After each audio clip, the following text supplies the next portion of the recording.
कोल्हापूरच्या चिखलीतील रहिवाशांचं स्थलांतर केलं जात आहे। चिखली गावामध्ये जाणाऱ्या सर्वच रस्त्यांवर सध्या पाणी भरलं आहे। सुरुवातीला रहिवाशांकडून जनावरांचं स्थलांतर करण्यात आलं आणि त्यानंतर रहिवाशांचं हळूहळू स्थलांतर सुरू झालं। याबाबत गावातून आढावा घेतला आमचे प्रतिनिधी शेखर पाटील। कोल्हापुरातील महापुराचा सर्वाधिक फटका ज्या गावाला बसतो त्याच चिखली गावामध्ये मी सध्या उभा आहे। याच चिखली या गावाला खरं तर चारी बाजूनी महापुराचा वेढा जो आहे तो बसतो आणि म्हणूनच इथल्या नागरिकांचं स्थलांतर इशारा पातळी गाठल्यानंतरच पंचगंगेची खरं तर सुरुवात होते। सुरुवातीला इथल्या गावकऱ्यांनी अनेक जनावरं जी आहेत ती सुरक्षित ठिकाणी सोनतळी या ठिकाणी केलेली आहे। दुसरीकडे आपण ही दृश्य पाहताय आता अशा पद्धतीचे टेम्पोमध्ये साहित्य भरून देखील जे आहे ते स्थलांतराची सुरुवात जी ती झालेली आहे।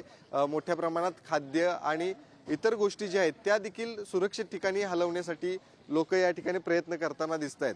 अशाच पद्धतीचे अनेक घरांमध्ये देखील परिस्थिती होती आणि म्हणूनच कालपासूनच इथं मोठ्या प्रमाणात स्थलांतर करायला सुरुवात नागरिकांनी केलेली आहे आणि नक्कीच आज सायंकाळपर्यंत संपूर्ण गावातील जे लोक आहेत ते मात्र स्थलांतरित करतील अशा पद्धतीची माहिती इथले सरपंचांनी दिली आहे। त्यामुळे नक्कीच प्रशासन देखील अलर्ट मोडवरती पाहायला मिळते। दुसरीकडे सरपंच देखील आणि इथली ग्रामपंचायतीचे सगळे सदस्य हे देखील या ठिकाणी प्रयत्न करताना पाहायला मिळतात। त्यामुळे नक्कीच आज आणि उद्या कोल्हापूर जिल्ह्यामध्ये कशा पद्धतीने पाऊस राहणार यावरतीच पुढची महापुराची गणिते अवलंबून असणार आहेत। कॅमेरामन ओंकार वळवडेसह शेखर पाटील, पुढारी न्यूज, कोल्हापूर।